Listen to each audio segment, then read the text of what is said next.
उपोषणाचा आज दुसरा दिवस आहे. अजून तरी सरकारकडून काही प्रतिसाद आला नाही. डिसेंबर 2022, 23, 24च्या परीक्षार्थी मुलांच्या परीक्षा झाल्या नाही. त्यांचा 2 लाख मुलांना फटका बसत आहे. मुलं भरती होतात की नाही हा पुढचा प्रश्न आहे, पण त्यांना आधी परीक्षेला सामोरे जायची संधी मिळाली पाहिजे. मला बोलायचं आहे त्याबद्दल, पण आता ताकद नाही राहिली. ताई, तुम्ही आज इकडे आंदोलनमध्ये सहभागी झालेलो आहोत, तर तुम्ही काय सांगणार आहोत? सरकारमधून तुमच्याकडनं काहीतरी भेटीगाठी झाल्या आहेत का? कोणी आलं आहेत का तुमच्याकडनं? दुसरा दिवस आहे आज उपोषणाचा. अजून काही सरकारकडून प्रतिसाद नाही आला. डिसेंबर 2022-23 24ला जर तुम्ही करत असाल तर मुलं यशस्वी होतील. 2 लाख मुलांना याचा फटका बसेल. म्हणजे एवढंच भरती प्रक्रियेची संधी द्या. ते भरती होतील का नाही होतील हा नंतरचं, पण त्यांना परीक्षेला सामोरं जायची संधी. दुसरा प्रश्न असा आहे की एकीकडे मुख्यमंत्री वारंवार असं म्हणतात, आम्ही महिलांचं सरकार आहोत, आम्ही मुलींसाठी फ्री शिक्षा पण करणार आहोत, मोफत शिक्षा देणार आहोत. पण जर तुम्ही शाळेच्या परिस्थिती बघितलं तर लाईटी नाही आहे, शौचालयामध्ये दारसुद्धा नाही आहे, बेंचेससुद्धा नाही आहे, शिक्षण भरती होत नाही आहे. ह्या विषयावर तुम्ही कसं पाहता? बोलायला नाही त्याच्याबद्दल आता काय. माझं नाव भाग्यश्री दीपक शिंदे, मी साताऱ्यातून आले आहे. आणि ही भरती जी आहे ना ती 22-23ची आहे आणि गोयगणना ही 22-23चीच केली पाहिजे. जर 31 डिसेंबरच्या आधी हा GR भरती काढली असती तर आमच्यात ही वेळच आली नसती. तर गोयगणना ही 24चीच करावी. काय वाटते तुम्हाला, एवढं का वेळ झालं होतं? तुमचं नाव कुठून आलं? माझं नाव संदीप बोलले, मी पुण्यावरून आलो आहे. वारंवार निवेदन देऊन सुद्धा सरकार आमच्याकडे दुर्लक्ष करतं. कशासाठी करतं हेही कळत नाही. साधे रास्ता मागण्याचा पंडित सर आले होते, ते तुमची मागणी एवढी काही मोठी मागणी नाही आहे, आतापर्यंत मान्य व्हायला पाहिजे.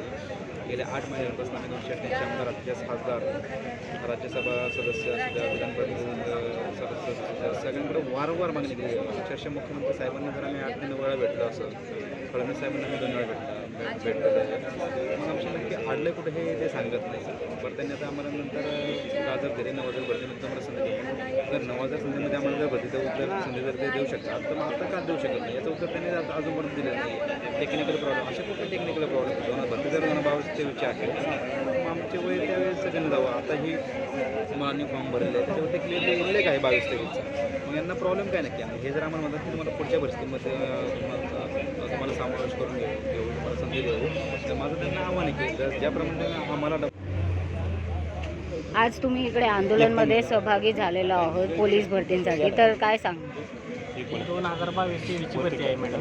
ही 2022-23 प्रमाणे ही भरती असल्यामुळं आमची वयगणना 2024 प्रमाणे केली जाते.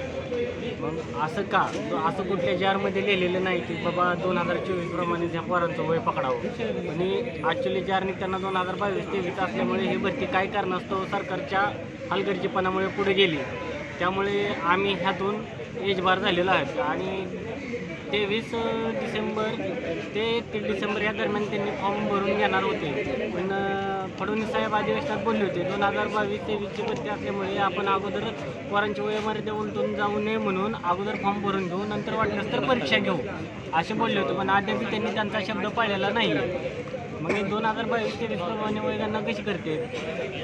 त्यांनी 2022-23 प्रमाणे आम्ही ह्या भरतीस पात्र आहोत एवढंच मला माहिती. आम्हाला एक संधी द्यावी, फॉर्म भरण्यासाठी साईट चालू करावी एवढीच आमची सरकारला विनंती आहे. जर सरकारने तुमच्या मागण्या नाही पूर्ण केलं किंवा काय दखल नाही घेतलं तर तुमचं पुढचं पाऊल काय असणार?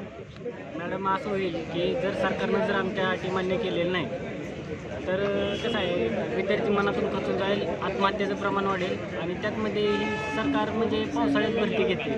पावसाळ्यात भरती घ्यायचं कारण काय नेमकं सरकारला? यंदा इलेक्शनाची घाई झालेली आहे. आमच्या भावनांची कळून फार आज पोरांचा जीव घ्यायला लागले सरकार. तुमचं नाव? मी बळीराम लपटे. आणि कुठून आलात? मी अकलूजमधून आलो. मागील अनेक दिवसांपासून हे विद्यार्थी या विरोधामध्ये आंदोलन या ठिकाणी करत आहेत आणि या विद्यार्थ्यांच्या आंदोलनाला राज्य सरकार जुमानत नाही असं जेव्हा लक्षात आलं तेव्हा या विद्यार्थ्यांना न्याय मिळवून देण्यासाठी महाराष्ट्राचे मुलूक मैदानी शिवसेनेच्या उपनेत्या आदरणीय सुषमाताई अंधारे ह्या कालपासनं या ठिकाणी आझाद मैदान मुंबई येथे उपोषणाला बसलेले आहे.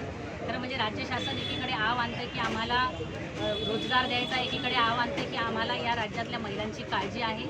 लाडली बहीण, लाडकी बहीण यासारखी योजना त्या ठिकाणी आम्ही आणतोय आणि महिलांची काळजी असा एक आव आणला जातो. परंतु दुर्दैवाने या पोलीस भरतीमध्ये अनेक आमच्या विद्यार्थिनी त्या ठिकाणी त्यांच्या वयोमर्यादा संपल्यामुळे त्या ठिकाणी या पोलीस भरतीपासून वंचित राहणार आहे. त्यांची काळजी राज्य शासनाला नाही आणि केवळ पोकळ आश्वासन त्या ठिकाणी देऊन केवळ लोकांना त्या लाडली बहीणचं आश्वासन दाखवून गाजर दाखवून लोकांना भुलवण्याचं काम हे सरकार करते. या देशातल्या जनतेला, राज्यातल्या जनतेला दुसरं काही नको. या तरुणांच्या हाताला काम द्या, त्यांना त्यांची संधी जी तुम्ही तुमच्या उशिरा काढलेल्या GRमुळे गमावताय ती संधी पुन्हा एकदा मिळवून द्या. एवढंच या ठिकाणी या विद्यार्थ्यांचं आणि सुषमाताई अंधारे यांचं म्हणणं आहे. त्यामुळे ही आमची एक बहीण या ठिकाणी उपोषणाला बसली आहे.